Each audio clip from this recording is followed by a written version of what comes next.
mi nombre es John Ríos y quiero compartir con mis hermanos un tema acerca de una de las enfermedades de nuestro siglo. Y no es el ébola, no es el dengue, no es ninguna clase de virus, sino que es una enfermedad espiritual que está afectando el alma de muchos creyentes.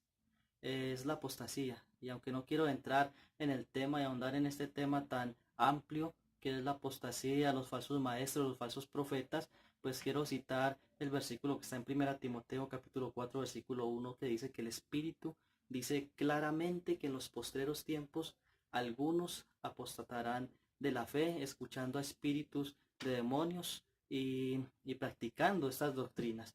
Entonces, hermanos, quiero hablar solamente de una característica de los falsos maestros, de una característica de la apostasía de nuestro siglo, de nuestros tiempos, porque esos postreros tiempos de los que Pablo le habla a Timoteo, pues ya comenzaron cuando inició la iglesia con la venida del Espíritu Santo, según Hechos capítulo 2, cuando el apóstol Pedro cita a Joel y dice que ahí comienzan los postreros tiempos. Pues eso se vivió ya, se ha venido viviendo en el transcurso de la iglesia durante siglos. Siempre ha estado la apostasía, siempre han habido falsos maestros, pero últimamente se ha acrecentado y lo vemos, por ejemplo, cuando Pablo le dice también a los tesalonicenses que el Señor Jesucristo no vendrá sin que antes venga la apostasía, y vemos que ya también el espíritu del anticristo está en acción, lo dice segunda a Tesalonicenses capítulo 2. Entonces la característica que quiero tomar, o el defecto, porque no es una virtud ni es una buena característica, sino es uno de los tantos defectos que tienen estos falsos maestros, es que convierten en libertinaje la gracia de Dios. Según la pequeña epístola de Judas, en el versículo 3 dice que algunos hombres han entrado encubiertamente y que estos hombres convierten en libertinaje la gracia de Dios.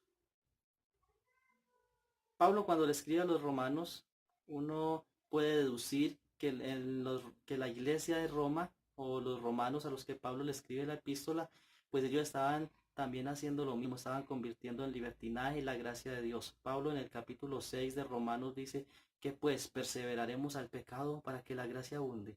En ninguna manera. Hoy día muchos están enseñando que fuimos salvos por gracia, no por obras, y eso efectivamente es una verdad grandísima.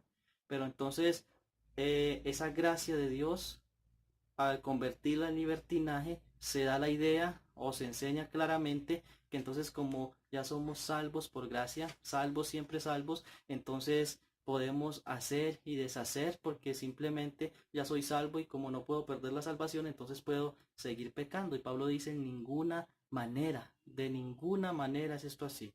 Un versículo muy citado y muy amado por el pueblo cristiano, Efesios capítulo 2 versículo 8 dice: porque por gracia sois salvos por medio de la fe, y esto no de nosotros, pues es don de Dios, no por obras, para que nadie se gloríe.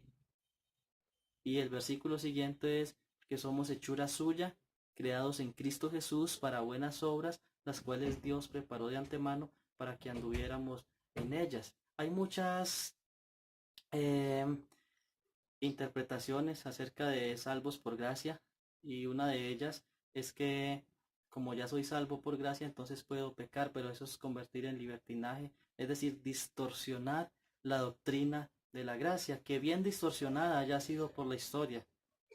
La doctrina de salvo solamente por gracia, solamente por fe, y eso fue un pilar de los reformadores. Entre las 5 solas de la reforma, de tiempo después de la reforma, está solo gracia, sola fe, solo Cristo y sola escritura, que es la base de estas tres, y solo a Dios la gloria. Todo es para la gloria de Dios. Entonces, entre ese pilar que son las 5 solas de la iglesia protestante o la iglesia reformada, está sola gracia. Y es verdad, somos salvos solo por gracia.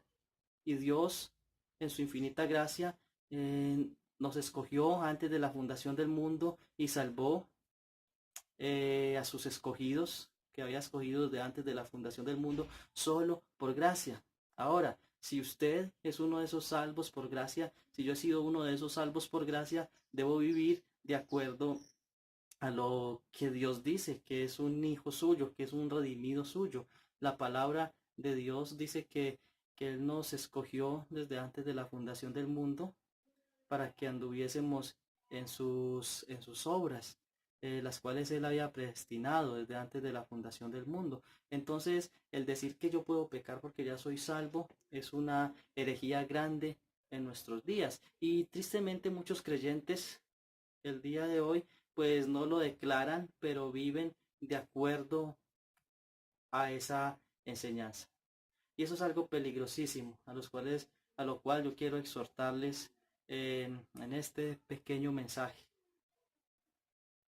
Hermanos, la palabra del Señor dice que nosotros somos hechura suya, creados en Cristo Jesús para buenas obras, de que nosotros somos sacerdotes de Dios y es un sacerdocio universal y es un sacerdocio permanente del creyente. Yo digo que nuestra vida gira en torno a esa verdad maravillosa. Cristo nos redimió, nos libró de la esclavitud para que ahora seamos sus siervos. Y el siervo, el esclavo, dice lo que su Señor mande. El Señor Jesucristo en Lucas 17 dice que cuando nosotros hayamos hecho todo lo que el Señor nos mandó, ahí comenzaremos a ser siervos inútiles. Cuanto más si rehusamos hacer lo que el Señor nos manda en su palabra. Que Dios les bendiga. Muchas gracias.